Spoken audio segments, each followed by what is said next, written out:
Good afternoon. I hope you're having fun. I'm going to spend a few minutes talking to you about some of the insights, the things that we've picked up in the process of doing something that we call Best Global Brands every year. You may well have heard of it. It's a ranking of brands by value. Here it is. So that's the top 100. Apple is number one. The value of Apple is about $184 billion. That's just the brand. And in order to get onto this table, so the number 100 brand on here is Lenovo.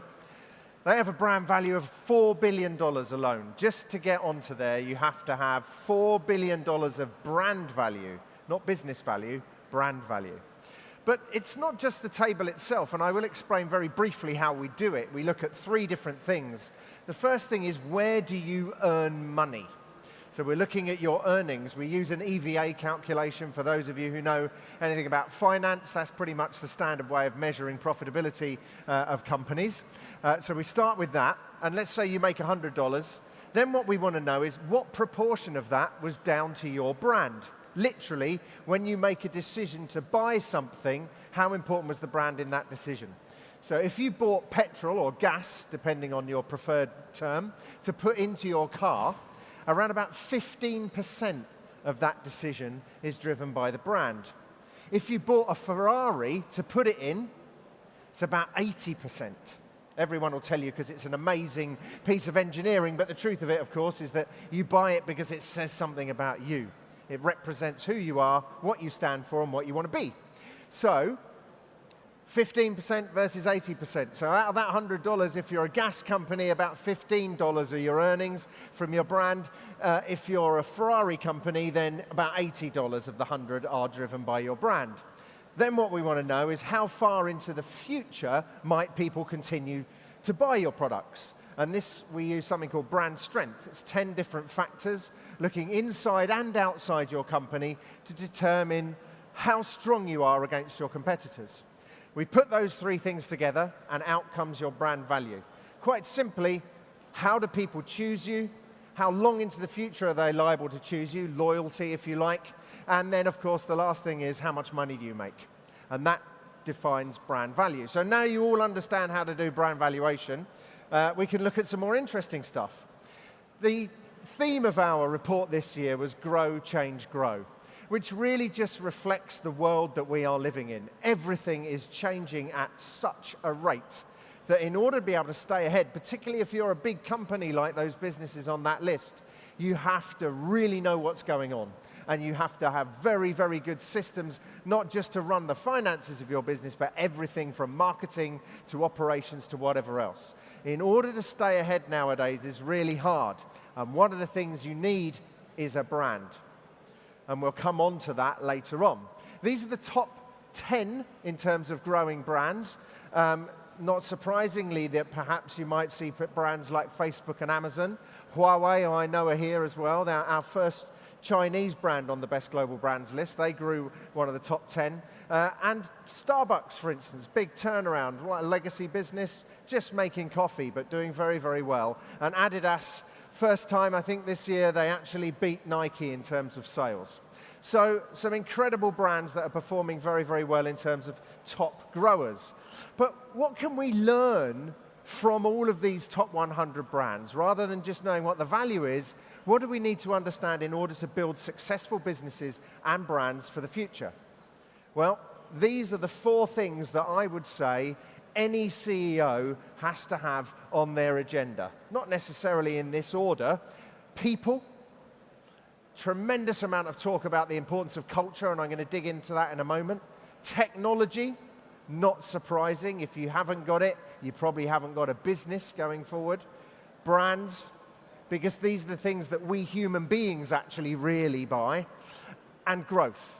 How do you generate growth in markets which are being chewed from every single possible angle you can think of?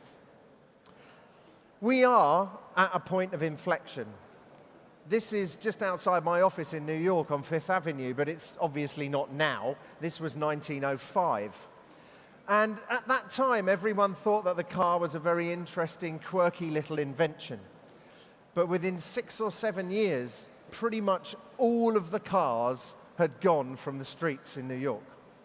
Incredible change period. And I would say that we are going through something similar right now, particularly with the advances in IoT, in terms of robots in our businesses, and of course, things like AI. Massive change going on, and if you're not on top of it, you will be a horse. So a great question to ask yourself as a company, am I a car or am I a horse? And you have to look at yourself really hard in the mirror when you do that, because there's probably an awful lot more horses running around in here than we might all realize. Let's spend some time taking a look at people. Everyone's talking about it's the age of the consumer. I'd like to think it's always been the age of the consumer, but the difference is now that people have so much power, so much ability to learn from one another and make decisions around products and services and brands that they may buy, that we are far more in control than we ever were. And companies are far more aware of the importance of their customers than ever before. But most importantly, brands are about people. They are a human construct. They're the way we think. You're making decisions and forming opinions about me right now. You know the company I work for, you know what I sound like, you know what I look like. You're making decisions, you're actually building a brand around me. This is exactly how we interact with companies. And it doesn't matter whether we're employees or whether we're customers, whether we're stakeholders, shareholders, whatever. This is how we make decisions about brands. We form opinions in our heads as a result of every single interaction that you have with that person, that brand, that company. Therefore, to manage a brand effectively, you have to manage every single interaction. And the world is changing at an exponential rate, as we all know. Not just some of the big macro trends that are going on in terms of changing demographics, increasing urbanization and the like, but some of the things that are changing in terms of our culture. I come from the UK, and in our last general election, the millennial generation roared for the first time in politics and completely changed the expected outcome. They're changing the way that we want to work too. In fact, 60% of consumers say they're more willing to pay for products which are committed to making a positive impact.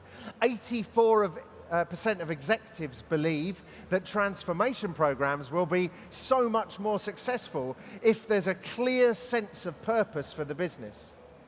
And millennials want to work for companies which they believe have a clear sense of purpose in the world. That doesn't have to be just corporate and social responsibility, but a clear idea of why I'm getting up every morning to go and work for this business. The world is changing quite significantly. If you can get a group of those powerful, purposeful people inside your business, the sky is the limit.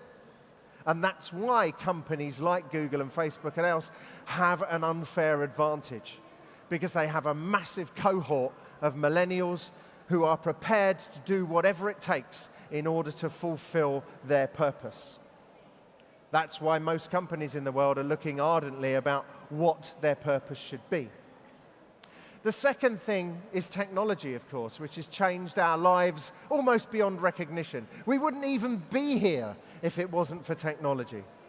About 3 years ago, we created something we called the Age of You, which was about the fact that we are now moving towards a situation where we have such highly detailed understanding of people that we do business with or who work for us, that we can use that to create ecosystems. But it's not that simple, you see, because the customer is creating what we would call a mecosystem around themselves. What do I want? How do I want to receive it? And how do I want to interact with a company? It's not about what you want people to do anymore. It's about what the people want you to do for them.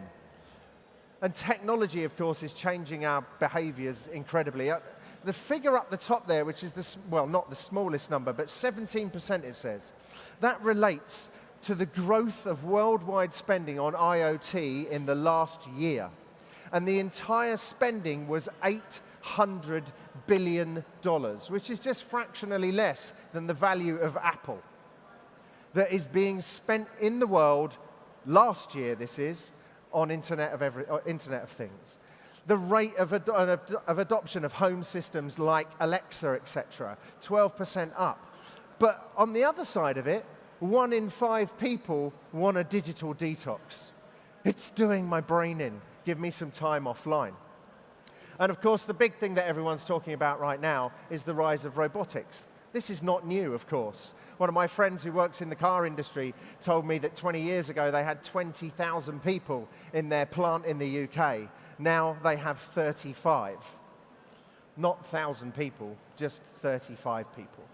But the rate at which the increase of use of robots in every aspect of our life. I got a telephone call yesterday from an AI trying to sell me insurance. The world is changing significantly, and of course, it's going to affect human beings.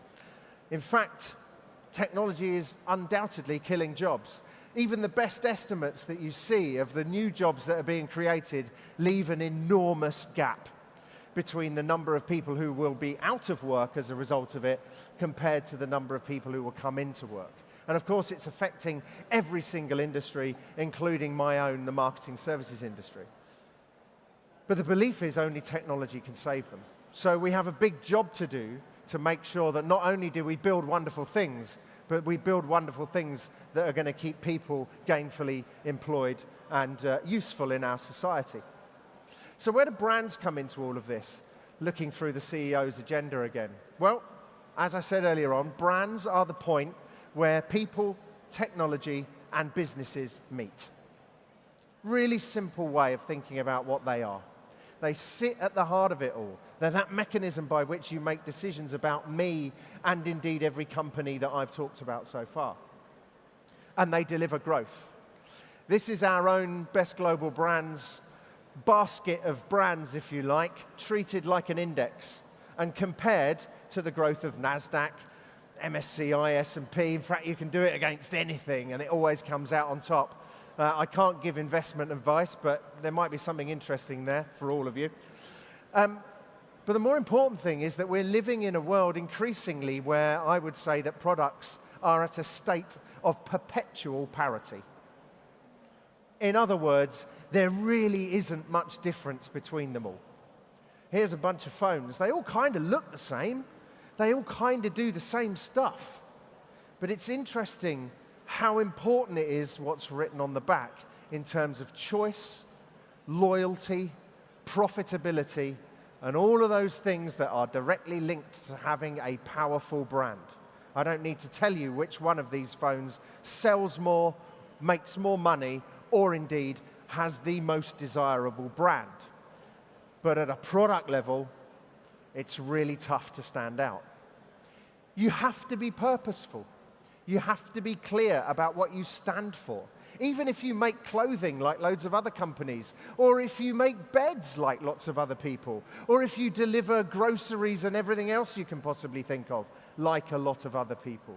You have to have a great brand based upon an understanding of people, your customers, and obviously a powerful group of people working on the inside. And increasingly now, you can get really clever with how you look at the interaction between your brand and how that works with your business.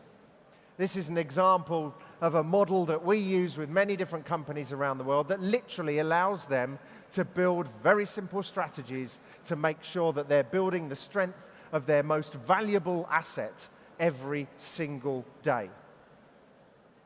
And of course, if you're a big global company, you've got to be able to act together.